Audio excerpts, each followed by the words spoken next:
Pro Group Management. Workers' comp that works for you. This is 7 at 7 from the Las Vegas Review-Journal. Good morning, everyone. I'm Renee Summerhour. Let's get right to our top stories this morning, sponsored by Carnegie Heights. Derek Chauvin's murder conviction in the death of George Floyd is being felt right here in Las Vegas. This video was taken Tuesday night on the Las Vegas Strip as protesters called for continued focus on police use of force, including the shooting of Jorge Gomez last June. State and local officials have also reacted to the verdict. Las Vegas police even holding a news conference. Review-Journal's Jen Ah has more on what was said. Good morning, Jen. Well, Renee, Metro Police Department's undersheriff says he was relieved that Chauvin was found guilty. 6 Black community leaders also attended, saying they're proud to see the department evolve. Undersheriff Chris Darcy saying his department has focused on recruiting a more diverse police force and has made changes in their own use of force policy. So that when we have a suspect in custody, we ensure that they are breathing and their breathing is not restricted when they're in custody. We also heard from Nevada's Attorney General, Aaron Ford, saying, quote, "As Nevada's top law enforcement officer, my duty will always lie on the side of accountability and justice. Today, we saw specific accountability," end quote. Chauvin could face up to 40 years behind bars for second-degree murder. He's expected to be sentenced a few weeks later. Renee? Clark County is keeping its sales tax hike of 1/8 of a cent in place. The extra funding will be used for affordable housing, early childhood education, and other programs. It could also address some shortfalls due to the pandemic. Officials say it will have generated $69 million for the county by June 30th. For consumers, this means paying 1 cent more for every $8 spent. The ACLU is saying a North Las Vegas police officer violated the rights of a deaf woman by using her children to interpret for her. Andrea Hollingsworth started a live stream on Facebook when police pulled her over on April 7th. Officers said that someone had accused her of stalking them. One of her 11-year-old daughters translated for Hollingsworth, who denied doing anything.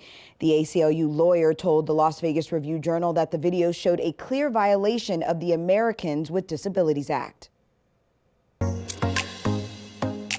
In your entertainment news, sponsored by DiscoverYourNevada.com, brought to you by Travel Nevada, the Electric Daisy Carnival's return will take longer than expected. Organizers said late Tuesday that they have postponed the electronic music festival until October 22nd through the 24th. 2 weeks ago, organizers said EDC would be held as planned in May at Las Vegas Motor Speedway, but its founder said on social media Tuesday that Clark County would not be able to lift its capacity limits until 60% of its residents are vaccinated. Now let's take a look at your local weather forecast, sponsored by 1 Hour Air. No matter the season, no matter the reason, 1 Hour Air is here for you. Happy Hump Day. Partly sunny skies this morning that will gradually become sunny with a high of near 80 degrees today. Breezy conditions throughout. Winds could gust as high as 25 miles per hour. Lows in the upper 50s. For the rest of the week, the rain chances for Thursday have disappeared. Mostly sunny for the rest of the week. Temperatures remaining in the mid to upper 80s. Breezy all week and a slight chance of rain starting next week. In your health news, sponsored by 4M Dental, Love Your Smile Again, we're learning more about the case of a Clark County woman who developed a blood clot after receiving the Johnson & Johnson vaccine. Dr. Brian Littman is one of the people who treated 18-year-old Emma Berkey at St. Rose Dominican in Henderson. Littman says the medical team there suspected within hours that she might be experiencing a reaction to the vaccine. The hospital contacted federal regulators, but Littman said it took days for them to respond.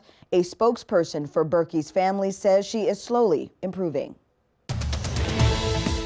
In your business news, sponsored by Bank of Nevada, Bank on Accountability, a big deal in the multifamily housing sector.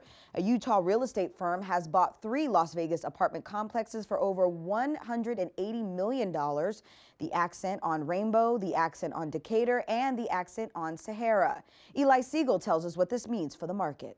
Up until the pandemic had hit, Las Vegas had just years of tons of activity in the apartment rental market. Lots of construction, lots of investors buying properties. Rents were going up, vacancies were going down. It was just a very active market. And then when the pandemic hit, like a lot of industries, the apartment market really faced a lot of questions and a lot of turmoil.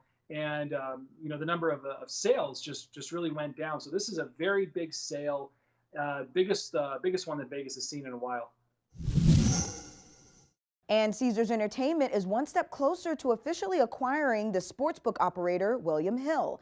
A British court approved the deal Tuesday to buy William Hill for over $3.5 billion. You heard that right.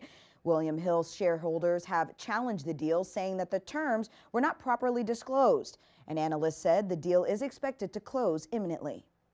Sports, sponsored by Scenic Brewing Company. When the Las Vegas Bowl makes its debut at Allegiant Stadium later this year, it will do so with a new title sponsor. ESPN Events has named SRS Distribution as the new title sponsor for the Las Vegas Bowl as part of a 5-year agreement. The SRS Distribution Las Vegas Bowl should make its debut in its new home at Allegiant Stadium this December. The event will feature a new matchup between the Pac-12 and Big Ten conferences as part of a rotating cycle that will also include the Southeastern Conference.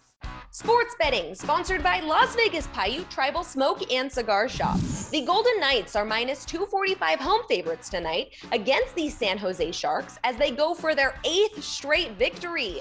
The Sharks are plus 215 at the Westgate, where the total is 6. The Knights are minus 105 to cover the minus 1.5 puck line. Vegas defeated San Jose 3-2 in a shootout on Monday as minus 240 favorites. The Knights lead the Colorado Avalanche by 2 points in the NHL's West Division. In your lifestyle news, sponsored by Get Healthy Clark County, Henderson has gone to the dogs, but in this case, that's a good thing. Forbes Advisor has named Henderson #1 in its list for best U.S. cities for dogs. The magazine said Henderson has 19 dog parks and 91% of its rental units allow pets. The rankings were based on factors like weather, dog parks per capita, and percentage of apartments with pet play areas. Tampa ranked 2nd on the list of top dog cities. Las Vegas tied for 3rd along with Portland, Oregon. Well, that's all for today's 7 at 7 a.m. I'm Renee Summerhour. Look, we know you're busy, and so we built this newscast to fit your life. And we bring it to you weekdays at 7 a.m. and 7 p.m. on LVRJ.com and the RJ mobile app. You can also find us on Twitter, Roku, and so much more. We hope you'll join us again this evening for 7 at 7 p.m. Thanks for watching. Review Journal Studio, sponsored by Adam Kuttner. Get the maximum settlement as quickly as possible. This 7 at 7 update, sponsored by Pro Group Management. You're watching 7 at 7 from the Las Vegas Review Journal.